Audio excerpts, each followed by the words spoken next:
Hello everyone, नमस्कार दोस्तों। कैसे आप सभी लोग। मैं शशांक स्वागत करता हूं आप सभी का brain booster reasoning by Shash YouTube channel पर, जिसमें हम लोग एज यूजुअल डेली की तरह 11 बजे का जो अपना सेशन रहता है मॉर्निंग का, हम लोग स्कोर बूस्टर क्वेश्चंस की प्रैक्टिस करते हैं for RRB PO and clerk examination के लिए। राइट, स्कोर बूस्टर अगर किसी को नहीं पता हो तो मैं बता देना चाहूंगा। स्कोर बूस्टर वो सेशन है जिसमें हम लोग अपने मिसलेनियस क्वेश्चंस की प्रैक्टिस करते हैं और स्कोर बूस्ट करेंगे, है ना। ये टॉपिक्स आपके स्कोर बूस्ट करेंगे other than puzzle and sitting. Puzzle का डेली शाम को 7 बजे होता है और सुबह 11 बजे होता है अपना स्कोर बूस्टर सेशन।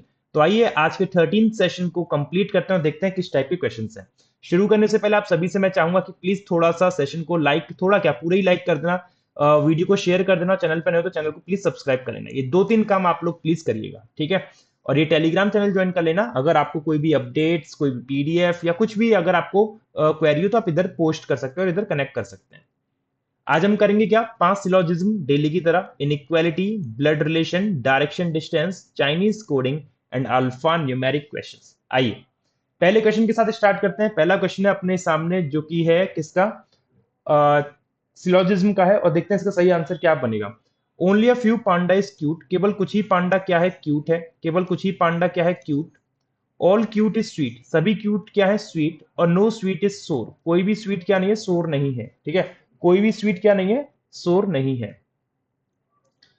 सम क्यूट बीइंग सोर इज अ पॉसिबिलिटी, कुछ क्यूट ये सोर हो सकते हैं क्या, बिल्कुल नहीं हो सकते। क्यों? ये क्यूट सोर इसलिए नहीं हो सकते, ये सोर का स्वीट से मना है तो अंदर वाले क्यूट से भी मना हो गया, ठीक है। फिर बोल रहा ऑल पांडा इज नॉट सोर, सारे पांडा सोर नहीं है। All Panda is definitely not सोर, तो ये वाली बात सही है। देखो, all Panda is not, all not का मतलब हो गया वो सम नॉट की ही बात कर रहा है। किसकी बात कर रहा है, सम नॉट की। कहने का मतलब है सारे पांडा सोर नहीं है। तो सारे पांडा तो सोर हो ही नहीं सकते हैं। क्यों? क्योंकि जैसे आपको ये पता है कि पांडा जो है स्वीट के साथ रिश्ता बना के बैठा हुआ है, तो जो पांडा स्वीट के साथ रिश्ता बनाया हुआ है वही पांडा सोर नहीं होगा। तो कहने का मतलब सारे पांडा डेफिनेटली नॉट सोर नहीं है, ये बात सही हो गई। लेकिन कुछ पांडा सोर हो सकते हैं, ये वाले जो रिमेनिंग है, ठीक है। तो सेकंड वाला फॉलो कर जाएगा, option number B is the right. Next, कुछ ब्रैकेट ग्रेटर है, some bracket are greater, no greater is minor, कोई भी ग्रेटर माइनर नहीं है। And only few minor are artist, केवल कुछ ही माइनर क्या है, आर्टिस्ट है, ठीक है। Some bracket being artist is a possibility, कुछ ब्रैकेट आर्टिस्ट हो सकते हैं, बिल्कुल हो सकते हैं, क्योंकि केवल और केवल जी का एम से मना है। लेकिन ए का तो जी से मना नहीं है, तो कुछ ए जी भी हो सकते हैं, कुछ एम बी भी हो सकते हैं, सारे एम बी हो सकते हैं, सारे ए बी हो सकते हैं, सब पॉसिबल है। All artist can never be greater, बोल रहा है सारे आर्टिस्ट कभी ग्रेटर नहीं हो सकते, ये भी सही कह रहा है। क्यों? क्योंकि अगर सारे आर्टिस्ट ग्रेटर में गए तो एम भी जाएगा और एम अलाउड नहीं है ग्रेटर के अंदर, तो आंसर होगा इसका बोथ फॉलोज। नेक्स्ट, केवल कुछ ही कैनवास ग्लिटर है, केवल कुछ ही कैनवा क्या है, glitter. All glitter are shine, सभी ग्लिटर क्या है, शाइन। और सम ग्लिटर आर डिमांड, कुछ ग्लिटर क्या है, demand.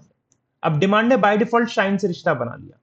All canvas being glitter is a possibility, सारे कैनवास ग्लिटर हो सकते हैं, नहीं हो सकते, क्योंकि उसने साफ साफ कहा है केवल कुछ ही कैनवास ग्लिटर है, तो सारे कैनवास ग्लिटर नहीं हो सकते। कुछ शाइन डिमांड हो सकते हैं क्या, कुछ शाइन डिमांड हो नहीं सकते हैं, वो ऑलरेडी है, और जो चीज ऑलरेडी होती है उसकी पॉसिबिलिटी नहीं होती। तो आंसर होगा none follows. Next, only divine is supreme, only का मतलब हो गया ऑल, तो सभी सुप्रीम क्या हो जाएंगे, सभी सुप्रीम हो गए डिवाइन। और ये ओनली का केस है, तो ओनली मतलब यहां पे मैंने डॉट बना दिया ताकि मुझे पता चले कि ये ओनली वाला केस है। कुछ डिवाइन प्राइस है, और ऑल प्राइस आर काइट, सभी प्राइस क्या है, काइट है। All divine can never be kite, सारे डिवाइन काइट नहीं हो सकते, ये बिल्कुल सही है, क्योंकि अगर सारे डिवाइन काइट में है तो एस भी आएगा जो कि अलाउड नहीं है। सम सुप्रीम बीइंग प्राइस, सुप्रीम से रिलेटेड जो भी पॉसिबिलिटी दिखे डायरेक्ट गलत कर दो, क्योंकि वो ओनली वाला केस है। तो केवल आपका कंक्लूजन वन सही होगा, all divine can never be kite, only one is the right answer. Next, ये आपका होमवर्क है जो आप कमेंट करके बताएंगे कि इसका सही आंसर क्या बनेगा, ठीक है। आ जाओ इनइक्वालिटी पे, यहाँ पे जल्दी से देखते हैं इनइक्वालिटी क्वेश्चंस के आंसर क्या बनेंगे। ये 3 कंक्लूजन बेस्ड इनइक्वालिटी है ना। जे और जी में रिश्ता मांगा है, जे की तरफ फेस कर रहा है सेकंड प्रायोरिटी सिंबल। देखो, जे से जी कैसे कनेक्ट हो सकता है, जे से जी कैसे कनेक्ट हो सकता है, जे से जी कनेक्ट नहीं हो पाएगा, क्योंकि एच बराबर जी है, इधर एच की जगह पे जी रखूंगा, तो जे से जी तक आने में देखो अपोजिट साइन आ गए, इसीलिए गलत हो गया, ठीक है। जेड और आई में देखो, जेड ग्रेटर आई, जेड की तरफ तो सिंबल फेस ही नहीं कर रहे, दोनों फेस ही नहीं कर रहे, और इस वाले जेड की तरफ भी फेस नहीं कर रहे, तो ये भी गलत। डी ग्रेटर एन, पहली प्रायोरिटी सिंबल है, डी और एन में कैसे बनेगा, इधर से जाना बेकार है क्योंकि डी की तरफ फेस नहीं कर रहे, इधर से आओ, डी से जी, जी एच के बराबर, एच जेड, और जेड से एन आ नहीं सकता क्योंकि इधर अपोजिट सिंबल आ गया, एन की तरफ फेस कर रहा है और हमें एन की तरफ फेसिंग नहीं चाहिए था, तो ये भी गलत, मतलब no conclusion is true, E answer होगा। Next, N greater H, first priority का एन की तरफ फेस करते हुए, तो एन से एच में कैसे जा सकता हूं बताओ जरा मेरे को।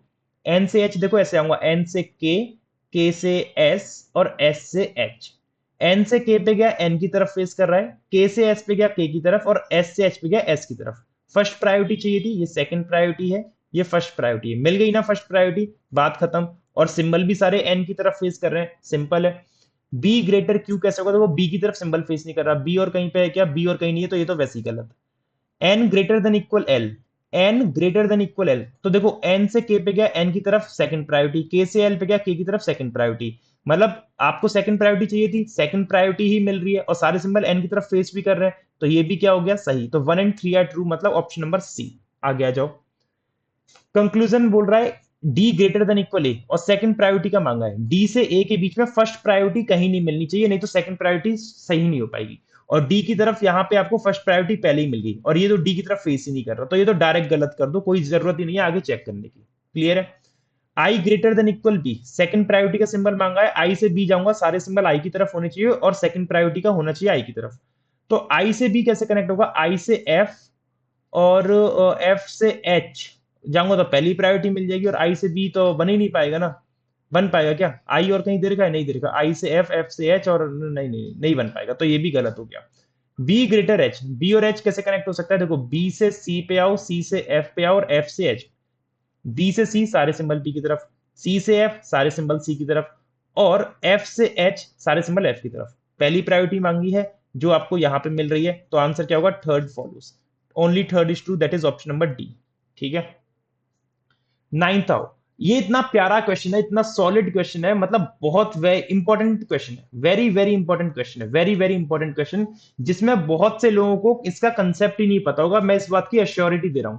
ये जो एक वर्ड लिखा है ना, डेफिनेटली फॉल्स, आप में से काफी ऐसे लोग होंगे जिनको इसका अंतर ही नहीं पता होगा कि फॉल्स एंड डेफिनेटली फॉल्स में अंतर क्या होता है, फॉल्स और डेफिनेटली फॉल्स में अंतर क्या होता है। अगर आपको इसको पूरा बेसिक से सीखना है कि फॉल्स डेफिनेटली फॉल्स में डिफरेंस क्या है, तो इसकी मैंने एक इनइक्वालिटी की, इनइक्वालिटी चैप्टर की एक मैंने प्लेलिस्ट बना रखी है, उसमें ये कंसेप्ट 20-22 मिनट का एक अलग से सेपरेट वीडियो बना के डालिए, फॉल्स और डेफिनेटली फॉल्स में क्या डिफरेंस होता है, वहां से सीख लेना, और ये बहुत काम आएगा जैसे एग्जाम में अगर आ गया तो। अब डेफिनेटली फॉल्स, फॉल्स मतलब क्या हो गया, कि डेफिनेटली फॉल्स मतलब ये होता है कि no chance of possibility, possibility की चांस नहीं, और फॉल्स का मतलब है chance of possibility, chance of possibility, कि पॉसिबिलिटी के चांस मतलब उसके सही होने के चांसेस हैं, और डेफिनेटली फॉल्स मतलब सही होने के कोई चांसेस ही नहीं है। अब और अच्छे से समझना है तो इसको एक बार आप लोग वीडियो देख लेना, वहां पे मैंने बहुत अच्छे से एक्सप्लेन किया है। अभी हम इसको सॉल्व करते हैं। देखो आपको बताना है कि ये जो दोनों कंक्लूजन है, ये दोनों जो कंक्लूजन डेफिनेटली फॉल्स किस स्टेटमेंट में होंगे, तो P की तरफ फेस कर रहा है, P greater than equal H। देखो P से लेके H तक जब मैं आऊंगा, P से लेके H तक जब मैं आऊंगा, दोनों के बीच में अपोजिट साइन आ रहे हैं, और अपोजिट साइन आने का मतलब क्या हो गया कि P और H के बीच में नो रिलेशन बनेगा, क्या बनेगा, नो रिलेशन। और नो रिलेशन का मतलब क्या होता है कि P और H के बीच में कोई ना कोई तीन पॉसिबल रिलेशन है, या तो P ग्रेटर होगा, या P इक्वल होगा, या P छोटा होगा, है ना।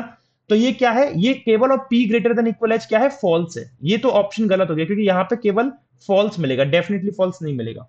और I ग्रेटर J अगर देखोगे, I और J के बीच में भी क्या हो रहा है, अपोजिट साइन आ रहे हैं, नहीं अपोजिट साइन नहीं आ रहे, आप देखो I और J के बीच में रिलेशन बन रहा है J ग्रेटर I, क्या बन रहा है, J ग्रेटर I। तो इस वाले केस में ये वाला जो पार्ट हो गया जे और आई वाला, ये वाला क्या है, डेफिनेटली फॉल्स है, डेफिनेटली फॉल्स है, क्योंकि जब जे ऑलरेडी बड़ा है आई से, तो कभी जीवन में आई उससे ना तो बड़ा हो पाएगा ना बराबर हो पाएगा, बात समझ रहे हो। तो यहां पे ये वाला सेकंड कंक्लूजन तो डेफिनेटली फॉल्स है, लेकिन पहला वाला क्या है, सिर्फ फॉल्स है, और मुझे दोनों कंक्लूजन देखने हैं कि दोनों कहां पे डेफिनेटली फॉल्स है। ठीक है। सेकंड पे आओ जरा। सेकंड में देखो P greater than equal H, P से लेके H तक आया, तो ये तो डेफिनेटली ट्रू बैठ रहा है, सारे सिंबल P की तरफ है, तो डेफिनेटली ट्रू बैठ रहा है, तो ये ऑप्शन भी हटा दो, क्योंकि मुझे तो डेफिनेटली फॉल्स देखना है। और I ग्रेटर J देखोगे, तो I ग्रेटर J में क्या आ रहा है, J ग्रेटर I आ रहा है, J ग्रेटर I आ रहा है, तो J ग्रेटर I क्या है, डेफिनेटली फॉल्स है, जबकि मुझे दोनों डेफिनेटली फॉल्स चाहिए। देखो आपको चाहिए था I greater J second conclusion में, लेकिन आपको रिजल्टेंट मिल रहा है J ग्रेटर I, है ना। और जब J ग्रेटर I मिल रहा है, तो क्या कभी इसकी कोई पॉसिबिलिटी है कि आई बड़ा हो जाए, जैसे भाई सिंपल सी बात है, अगर मैं आप लोगों से बड़ा हूं, तो 10 साल बाद भी मैं आप लोगों से बड़ा होऊंगा और 20 साल बाद भी मैं आप लोगों से बड़ा होऊंगा। कोई ऐसी पॉसिबिलिटी कि आप मुझसे बड़े हो जाओ? हाँ, आप कहोगे सर एक ऐसी पॉसिबिलिटी है, टाइम मशीन मिल जाए हमें कहीं से, वो एवेंजर्स फेवेंजर्स वाली, उसमें हम चले जाएं और आपको छोटा कर दें, खुद बड़े हो जाएं। तो वो बात की बात है, वो ऐसा कुछ नहीं होता है, मतलब ऐसी कोई पॉसिबिलिटी इनइक्वालिटी में नहीं लगेगी। ठीक है। तीसरे में देखो, P greater than equal H। तो P और H के बीच में अगर आप देखोगे तो यहां पे आपको रिलेशन मिलेगा, तीसरे वाले में सारे सिंबल H की तरफ फेस कर रहे हैं, H ग्रेटर P मिलेगा तीसरे वाले में। और आपको बोला है P greater than equal H। तो यहां पे H और P के बीच में एक डेफिनेट रिश्ता आ रहा है, H बड़ा है P से, और जब H बड़ा है P से तो कभी जीवन पर्यंत P greater than equal H नहीं हो पाएगा। तो ये वाला कंक्लूजन भी आपका गलत है, ये भी कंक्लूजन आपका गलत है। ठीक है। अरे एक मिनट एक मिनट एक मिनट एक मिनट, यहां पे ये वाली जो बात है ना, P greater than equal H, ये डेफिनेटली फॉल्स है। P greater than equal H क्या है? डेफिनेटली फॉल्स है। क्यों? क्योंकि जब H बड़ा है P से तो P तो कभी H के ना बड़ा हो पाएगा ना बराबर। तो ये वाली बात क्या है? डेफिनेटली फॉल्स आ रही है यहाँ पे, डेफिनेटली फॉल्स आ रही है यहाँ पे। ठीक है। I greater J, I greater जे, देखो यहाँ पे क्या है, जे ग्रेटर आई आ रहा है, क्या आ रहा है? जे ग्रेटर आई। और जब जे बड़ा है आई से तो क्या कभी आई बड़ा हो पाएगा? जिसे आप कहोगे नहीं होगा। तो यहाँ पे ये वाली बात भी क्या है? डेफिनेटली फॉल्स है। दोनों ही चीज डेफिनेटली फॉल्स आ रही है ऑप्शन नंबर सी में। ठीक है। डी ऑप्शन को देखोगे तो P greater than equal H, P greater than equal H, ये तो बिल्कुल सही आ रहा है, ये तो बिल्कुल सही आ रहा है, और हमें क्या चाहिए था? ये चीज डेफिनेटली फॉल्स। तो ये कंक्लूजन भी हटा दो। तो केवल और केवल तीसरा आपका सही बनेगा। आई होप मैं आपको समझा पाया हूं कि फॉल्स और डेफिनेटली फॉल्स में क्या अंतर होता है। फिर भी और अच्छे से समझना है तो आप एक बार इस वीडियो को देख लेना। ठीक है। 10वें क्वेश्चन पे आओ। अब आपको पूछा है सी ग्रेटर के डेफिनेटली ट्रू। डेफिनेटली ट्रू में कोई सेंस नहीं होता, ट्रू और डेफिनेटली ट्रू दोनों एक ही जैसी बात होती है, कोई दिक्कत नहीं है। तो सी ग्रेटर के कहां पे मिलेगा? देखो सी और के बीच में अपोजिट आ रहे हैं तो ये गलत। यहां देखो सी से लेके के तक अपोजिट आ रहा है, ये भी गलत। यहां पे भी सी और के में अपोजिट साइन है, गलत। यहाँ पे सी से लेके के तक जा रहे हैं, सारे सिंबल सी की तरफ है और पहली प्रायोरिटी मिल भी रही है, तो ये वाला क्या हो गया? सही। तो आंसर क्या होगा? Option D. ये मैंने क्यों बता दिया जबकि होमवर्क में देना था, कोई बात नहीं। यहां से हम लोग करेंगे ब्लड रिलेशन के क्वेश्चन, जो इंग्लिश और हिंदी दोनों में अवेलेबल है हमारे पास। आइए देखते हैं क्या सॉल्यूशन बनेगा। एक परिवार में 8 मेंबर है, GHEN MQRO, such that either both और none of the parents are live. या तो दोनों जिंदा हैं या दोनों में से कोई भी जिंदा नहीं है। H is married to E। पहला पॉइंट है कि H की शादी हुई है E से। E who is the mother in law of M। E अगर मदर इन लॉ है तो H उसका पिता मतलब हस्बैंड होगा। और E मदर इन लॉ है M की, तो E का कोई एक चाइल्ड होगा, उससे शादी हुई होगी M की, तभी तो E मदर इन लॉ बनेगी M की। और M के लिए बोला है M who is the mother of Q। M अगर मदर है किसकी? Q की, तो Q बच्चा होगा इस लड़की का M का, और इसका एक पति होगा यहाँ पे इस तरीके से। ठीक है। 8 मेंबर में से दो दो चार और एक पांच आ चुके हैं। Q is the nephew of O. Q nephew है ओ का, तो क्यू जो है नेफ्यू ओ का ऐसे बनेगा, या तो एम का सिबलिंग होगा ओ, या एम के पति का सिबलिंग होगा हो ओ, देखा जाएगा। O who is the brother in law of R. O क्या है? ब्रदर इन लॉ है आर का। दो तरीके से बन सकता है, ओ की शादी एक लड़की से करा दो जिसका सिबलिंग आर हो, या फिर ओ के सिबलिंग की शादी करा दो आर से, है ना? तो ओ ब्रदर इन लॉ बन जाएगा आर का। अब मोस्ट ऑफ द चांसेस मेरे को ऐसे लग रहे हैं, ऐसे लग रहे हैं कि जैसे क्यू क्या था? क्यू और नेफ्यू था ओ का। अब ये आर को अगर मैं यहाँ पे एम का पति बना दूं, आर को पति बना दूं एम का, और ओ को बना दूं यहाँ पे, तो ओ ब्रदर इन लॉ हो गया आर का और क्यू नेफ्यू हो गया ओ का, ऐसा मुझे लग रहा है। ठीक है, आगे और देख लेते हैं। G is the grandfather of Q. G grandfather है क्यू का, और ओ इज अनमेरिड। अब ओ अनमेरिड है तो ये वाला केस तो गलत हो गया, ये वाला केस क्या हो गया? गलत हो गया। तो ये वाला देखेंगे, ओ के सिबलिंग की शादी हुई है आर से, तो आर को रखो यहाँ पे और ये बना दो ओ का सिबलिंग, ओ मेल, है ना? और आपसे बोला देखो दो लो, दो ये हो गए, तीन पांच, पांच और एक छह, है ना? जी ग्रैंडफादर है क्यू का, तो क्यू का एक ग्रैंडफादर तो एच है, तो एक माँ की तरफ से बनेगा। तो जी ग्रैंडफादर हो गया क्यू का इस तरीके से, जी मेल हो गया। और अब ये क्या है? सिंगल पेरेंट कोई हो नहीं सकता, none of the parents are alive, either both और none of the parents are alive. तो वो या तो दोनों आएंगे या कोई नहीं आएगा। तो जब जी आ गया तो जी की पत्नी भी आएगी, तो जी की पत्नी कौन होगी? एन एम, एन रह गया, एन आ जाएगी इसकी पत्नी, इस तरीके से। तो ये बनेगा ब्लड रिलेशन आपका पूरे 8 मेंबर्स का। इजी था, क्लरिकल लेवल का था। कौन सा व्यक्ति एन का स्पाउस है? जी है, चलो हटाओ इसको, तो इजी था। क्यू क्या लग रहा है? आर का। क्यू लग रहा है आर का बटुआ लग रहा है, ये भी इजी है, हटाओ। चलो यहां से हम लोग करते हैं डायरेक्शन डिस्टेंस का क्वेश्चन, जो पीओ लेवल का क्वेश्चन है, इंग्लिश हिंदी दोनों में दे रखा है। आइए देखते हैं क्या सॉल्यूशन बनेगा। X is going to school from home. X जो है होम से स्कूल जा रहा है, X is going to school from home. X start walking, ये इसको कॉलेज कर लेना यार, इसको कॉलेज कर लेना। ठीक है, X is going to college from home. X start walking from his home and walk 4 meter towards the north, 4 meter north में जाता है पहले वो, then turns right and walk for 6 meter, फिर राइट मुड़ता है और 6 मीटर चलता है, then turns right and walk for 6 meter to reach the saloon, और कहां पहुंचता है, सैलून में, ठीक है। Very again turns right and walk for 10 meter, फिर से राइट टर्न लेके 10 चल रहा है, 10 का मतलब क्या हो गया, 4 की दूरी ये वाली और 6 की दूरी ये वाली, 10 मीटर हो गया। Again he walks for 6 meter after taking a left turn, मतलब वो फिर से 6 मीटर चल रहा है, लेकिन कब, जब वो लेफ्ट टर्न लेता है, तो लेफ्ट टर्न इसका यहां मुड़ेगा और 6 मीटर चल दिया ये इस तरीके से। Where he again turns left and walk for 4 meter, फिर से लेफ्ट 4 मीटर, लेफ्ट 4 मीटर मतलब ये वाला हो गया, इस ये वाले 6 का आधा, आधा नहीं मतलब आधे से ज्यादा 4 मीटर, ठीक है।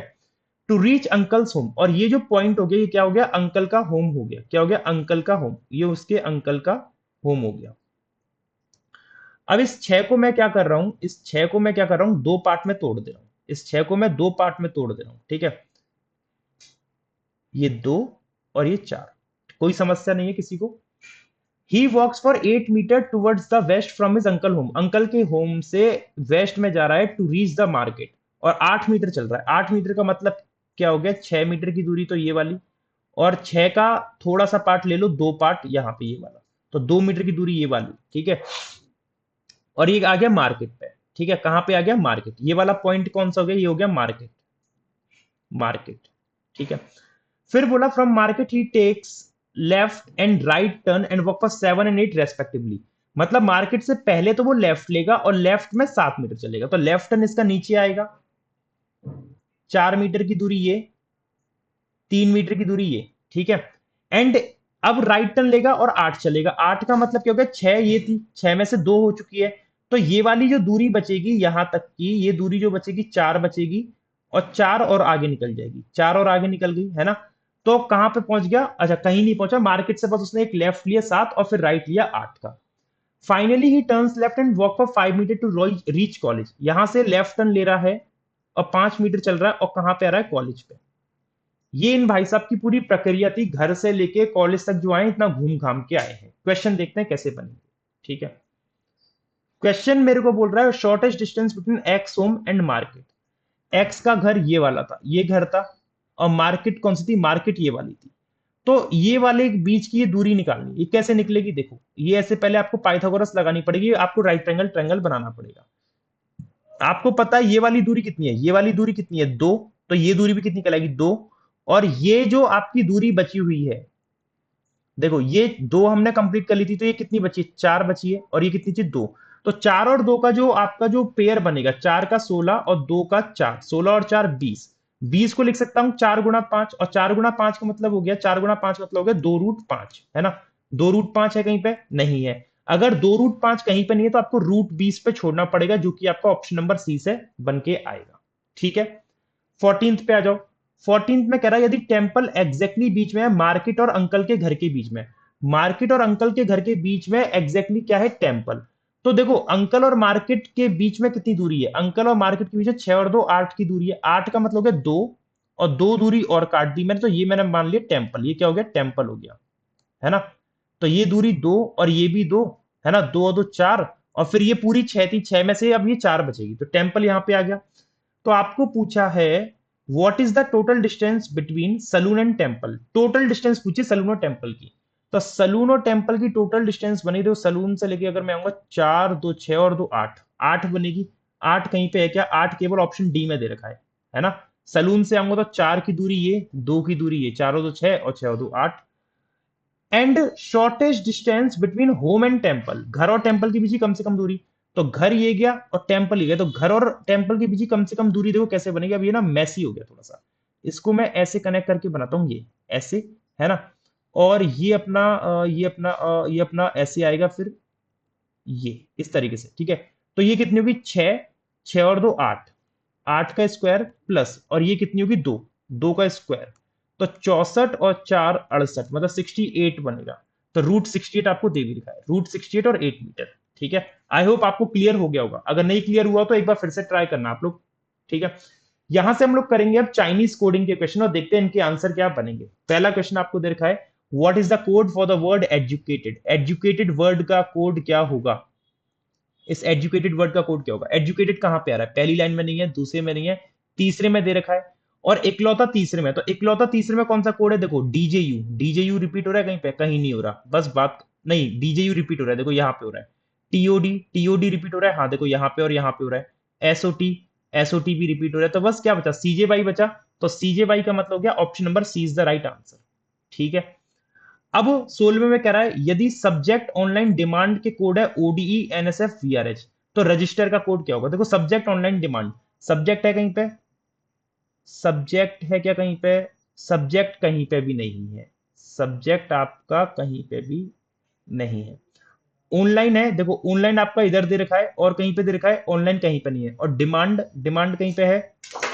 डिमांड आपका ना इधर है, ना इधर है, ना इधर है, नहीं तो केवल ऑनलाइन दे रखा है। तो ऑनलाइन का कोड क्या होगा? इन तीन में से देखो इस लाइन में कहीं ना कहीं मिलेगा। ओडीई नहीं है, एनएसएफ नहीं है, वीआरएच। तो वीआरएच हो गया किसका? ऑनलाइन का। वीआरएच हो गया किसका? ऑनलाइन का, फॉर दिस पर्टिकुलर क्वेश्चन होंगी। ठीक है। तो रजिस्टर का क्या होगा? तो रजिस्टर देखो यहीं पे आ रहा है, यहीं पे आ रहा है और कहीं नहीं आ रहा होगा। तो एक ऐसा कोड देखो वीआरएच के अलावा जो यहाँ पे है, जीके यू। जीके यू को अगर आप देखोगे, देखो आईटीवी तो हो नहीं सकता, रिपीट हो रहा है। डीजेयू और जीकेयू, डीजेयू भी रिपीट हो रहा है, तो जीकेयू बचा केवल। जीकेयू आंसर होगा किसका? इसका। मतलब ये सब्जेक्ट और डिमांड से कोई लेना देना ही नहीं था, कोई लेना देना नहीं था, बस वो ऐसे ही उसने ऐड कर दिए कंफ्यूज करने के लिए। ठीक है। 17 में आ जाओ। Which of the following phrase denotes the code PFN OTV? PFN OTV, तो देखो पीएफएन एक तो ये गया, एक ये गया, केवल पहले दूसरे में। तो पहले दूसरे में कोड कौन सा कॉमन है? मेमोरी नहीं है, ऑफ नहीं है, अंडर, अंडर दे रखा है, अंडर कहीं और है नहीं है।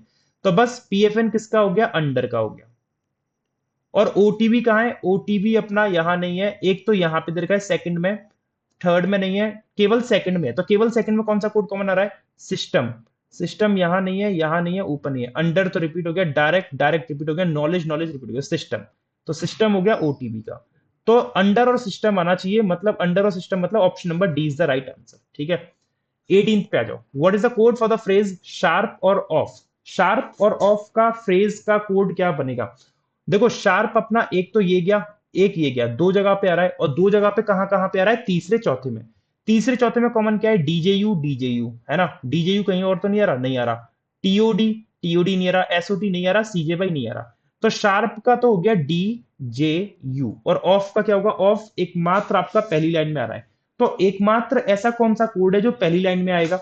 देखो पीएफएन तो रिपीट हो रहा है, टीओडी हमने देखा 10 बार रिपीट हो चुका है, बीटीओ और केआरजे। बीटीओ नहीं है, बीटीओ नहीं है, बीटीओ नहीं है, और केआरजे नहीं है, केआरजे, केआरजे नहीं है। तो डीजेयू के संग, डीजेयू के संग या तो केआरजे आएगा या बीटीओ आएगा। डीजेयू के संग इन दोनों में से कोई ना कोई एक आएगा। ठीक है। तो डीजेयू के संग केआरजे आ रहा है, ठीक है, ये सही हो सकता है।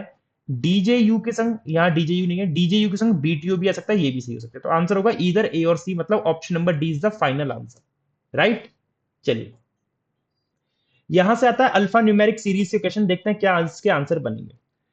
आपको एक पूरी सीरीज दे रखी है और फिर क्वेश्चन है, if in the given series all the letters between the 10th letter from the left, left से 10वां कौन सा है? 3, 2 5, 2 7, 2 9 और 1 10, 10वां है अपना ये पी।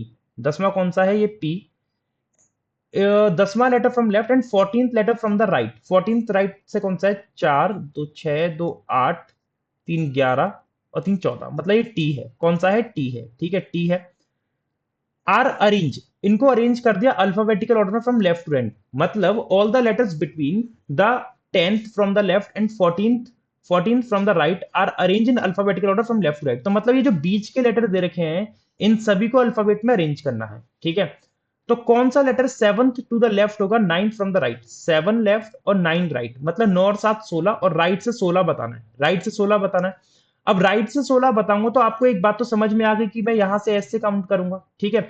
एस से काउंट करूंगा तो 14 तक तो ये टी ही रहेगा, 14 तक तो टी रहेगा। अब 15 16 कौन सा होगा ये देखना है। अब देखो जब इन लेटर्स को आप अल्फाबेटिकल में लगाओगे लेफ्ट से राइट, तो यहां से वो रिवर्स अल्फाबेट में लगेंगे। तो 14 के बाद 15वें नंबर पर डब्ल्यू आएगा, 15वें नंबर पर डब्ल्यू आएगा, सबसे पहले 15वें नंबर पर डब्ल्यू आएगा। और डब्ल्यू से बाद वाला भी कोई दे रखा है क्या? डब्ल्यू से बाद वाला कोई नहीं। अब डब्ल्यू से पहले कौन आता है अल्फाबेट में? डब्ल्यू से पहले कौन आएगा? एम, एम नहीं होगा, एस, एस होगा। मानते हो इस बात को कि नहीं मानते हो? एस होगा। तो बस आपका 16वें नंबर पे कौन आ गया? एस आ गया। आंसर एस दे नहीं रखा, ओहो, गलत कर रहे हैं क्या हम कुछ? नहीं नहीं नहीं, एस के बाद नहीं नहीं नहीं, डब्ल्यू आएगा, डब्ल्यू के बाद ऐसे ही आना चाहिए यार, नन ऑफ दीज होगा आंसर, फिर नन ऑफ दीज हो जाएगा, क्योंकि आप अगर इनको अल्फाबेटिकल में लगाओगे, all the letters between 10th letter from the left, left से 10वां कौन सा है, 3 4 5 6 7 8 9 10, पी है। And 14th letter from the right, 14th letter कौन सा है, 3 4 5 6 7 8 9 10 11 12 13 14, टी है ना। अगर इनको बीच में जो लेटर आ रहे हैं, ये ई से लेके ये एफ तक की जो लेटर है, इनको अगर मैं अल्फाबेटिकल ऑर्डर में लगाता हूं लेफ्ट से राइट, तो which of the following letter is 7 to the left of 9th element from the right. तो 9th और 9 और 7 16, राइट से 16, 14 तक तो टी हो गया, 14 के बाद 15वां डब्ल्यू होगा, और 15 और 16वां एस होगा। ऐसे ही आएगा आंसर, इसमें दे नहीं रखा, नन ऑफ दिस आंसर होगा भाई, नन ऑफ दिस आंसर होगा, है ना। ये इसको ना एक्चुअली ऑप्शंस में शायद गड़बड़ होगी, मेरे को ऐसा लग रहा है। आप इनको चेंज कर लो, डब्ल्यू एस एफ और टी, डब्ल्यू एस एफ और टी। तो इसका आंसर ना ये आपका बनेगा none of these, sorry none of these नहीं बनेगा, ये एस बनेगा, ठीक है। W S F T option में चेंज करो, एस आएगा, ठीक है।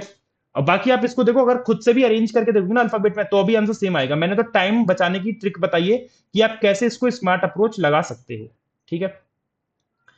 In the given series all the letters, वो सभी letters which are immediately preceded by vowel, letter जिनके बाद वोवल आ रहे हैं, are change to the second succeeding letter, second succeeding letter में चेंज करना है अल्फाबेट सीरीज के अकॉर्डिंग।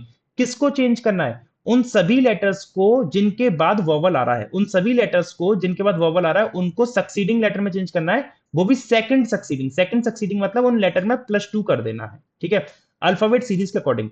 तो स्क्वायर वैल्यू बतानी है, total number of vowel in the series, जितने भी वोवल होंगे उन सभी का स्क्वायर बताना है, total number of vowel in the series, उसकी स्क्वायर वैल्यू बतानी है।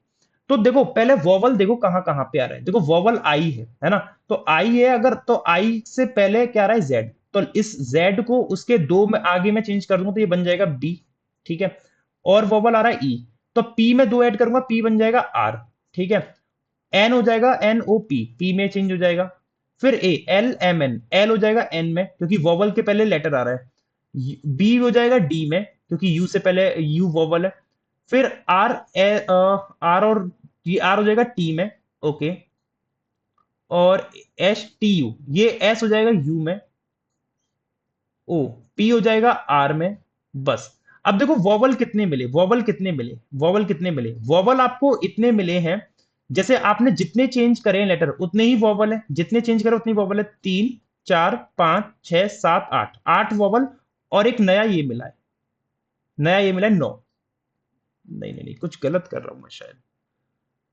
What will the square value of total number of vowel in the series, total number of vowel in the series, एक आई, 1 2 3 4 5 6 7 8 9, 9 का स्क्वायर 80, यार क्या हो गया, कुछ गलत। If in the given series all the letters which are immediately preceded by vowel, ओहो, shit shit shit shit shit, गलत कर दिया यार, गलत कर दिया, गलत हमने आपको बता दिया, सॉरी, हमारी गलती हो गई। एक बार हम इसको आपको फिर से एक्सप्लेन करते हैं। क्वेश्चन में देखो क्या बोला है, letters which are immediately preceded by vowel, ऐसे लेटर्स जिनके पहले वोवल आए, सॉरी सॉरी, प्रेसिड मतलब पहले होता है, हमने इसको ज्यादा जल्दबाजी कर दी। ऐसे लेटर्स जिनके पहले वोवल आ रहा है उन सभी लेटर को सेकंड सक्सीडिंग में चेंज कर दिया, तो उन सभी लेटर को किस में चेंज कर दिया, +2 में कर दिया है।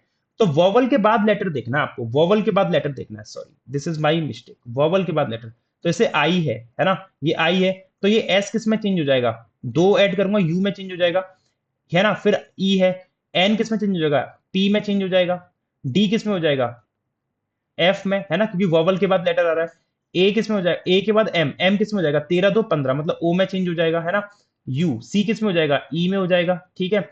और फिर वोवल के बाद जी, जी एच आई, ये आई में चेंज हो गया। फिर ए है, ए के बाद वोवल के बाद लेटर है, पी आर में चेंज हो जाएगा, और एस हो जाएगा यू में, ठीक है। अब वोवल कितने बन रहे हैं, देखो वोवल कितने बन रहे हैं, 1 2 3 4 5 6 7 8 9 10 11 12 13, 13 वोवल आ रहे हैं, और 13 की स्क्वायर वैल्यू कितनी होती है, 169, 169 मतलब option number B is the right answer, ठीक है। वो हमने प्रेसिडेंट को ना मतलब सक्सीडेड में इतना खो गए थे हम, इस सक्सीडेड में इतना खो गए कि हमने लेटर के बाद ही वॉवल कर दी, वो हमारी गलती हो गई, आई एम सॉरी। ठीक है, 21 देखिए, 21 में हमें फिल इन द ब्लैंक्स करना है। सबसे पहले देखा है G Q Y. G Q Y को देखो, अगर आप देखोगे जी से क्यू एक स्किप करा और क्यू से वाई एक स्किप करा। ठीक है, फिर जेड एस एन, फिर ये वाला स्किप करा तो जेड से एस, एस से एन। अब देखो जेड से एस एक स्किप करा और यहां पे उसने दो स्किप करे हैं। ठीक है, अब मैं अगर एक स्किप करता हूं ओ, और डी से एल जैसे इसने जी से क्यू एक स्किप और जेड से एस एक स्किप, तो डी से एल अगर मैं एक स्किप करता हूं और फिर तीन स्किप करता हूं ए एम डब्ल्यू, तो एल से एफ बनना चाहिए, तो डी एल एफ आना चाहिए, जो कि आपका ऑप्शन नंबर सी से मैच कर रहा है। और डी से स्टार्ट होने वाला एकमात्र यही ऑप्शन मिल रहा है, बात खत्म, और जगह दिमाग लगाने की जरूरत ही नहीं अपने को, है ना। ठीक है, 22 पे आते हैं। 22 भी हम ही करा देते हैं क्योंकि कोई बात नहीं। विच of the following is the product of place value.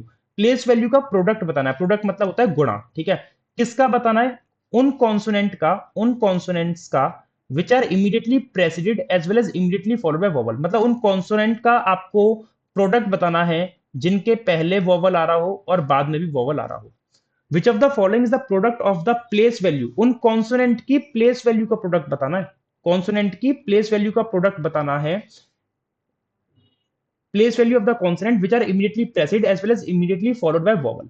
तो आप देखो किस कॉन्सोनेंट के आगे पीछे वोवल आ रहा है, किस कॉन्सोनेंट के आगे पीछे वोवल है। वोवल पर नजर मारो बस, देखो ये गया वोवल, है ना।